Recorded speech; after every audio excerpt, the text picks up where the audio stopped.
ગામમાં શું આયોજન હતું, શા માટે ભેગા થયા? આ ગામમાં કાંજિયાતા પૂર્વ સરપંચ શ્રી રામજીભાઈ ખેરા, તાલુકા પંચાયતના ઉપપ્રમુખ હરિભાઈ, આ બધા લોકોને આગળિયા લોકોની માગણી હતી કે જીએસએલ કંપની દ્વારા આ લોકોને પોષણક્ષમ ભાવ આપવામાં નથી આવતો અને જે એ લોકોએ માહિતી મેળવી એ પ્રમાણે ભાવનગરમાં વધારે ભાવ આપે છે અને અહીંયા રાજુલાના આગળિયાઓને ભાવ ઓછો આપે છે.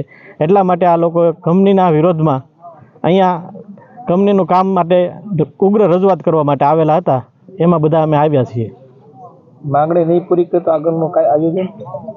માગણી નહીં પૂરી કરે તો આ લોકોનું આયોજન એવું છે કે કંપનીનું કામ બંધ રાખવામાં આવશે.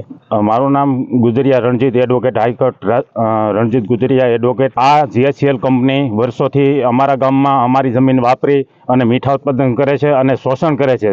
જમીન ફાળવેલી છે એ ઉપરાંતની જમીન પણ વાપરે છે અને બોર દ્વારા પાણી કાઢીને મીઠાનું ઉત્પાદન કરે છે. એ પણ નિયમ વિરુદ્ધ છે. અમારે સ્થાનિક રોજગારી પણ આપતા નથી, અમને કોઈ સહાયભૂત કરતા નથી, શિક્ષણ વેરો કાંઈ આપતો નથી, કાંઈ પાણી વેરો આપતા નથી, કાંઈ લાઇટ બિલ આપતા નથી અને અમને નાના આગરિયાઓને એકદમ ઓછો ભાવ આપીને મીઠું ખરીદે છે અને બીજી કંપનીઓને એમ કહે કે આ લોકોનું તમે મીઠું નહીં ખરીદતા અને અમને દબાણમાં રાખી અને ઓછા ભાવે મીઠું ખરીદી અને અમને ઘોર અન્યાય કરે છે. આ કંપની અમે અત્યારે આંદોલન શરૂ કર્યું છે. જો કંપની અમારી માંગણીઓ સંતોષશે નહીં તો અમે ઉગ્ર આંદોલન કરી અને એનું તમામ કામ બંધ કરાવીશું.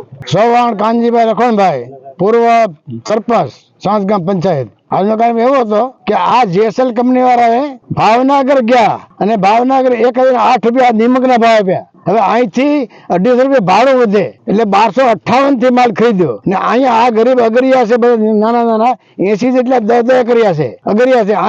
આને વર્ષોથી મીઠું જીએસએલ આપી ને અહીંયા ભાવ કેટલા આપ્યા? 775 એટલે 883 ઓછા.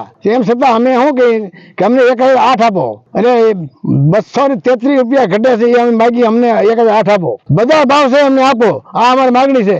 અમારી માગણી સંતોષાય નહીં ના ત્યાં સુધી જીએસએલ નું કામ ત્યાં થવા નહીં દઈએ.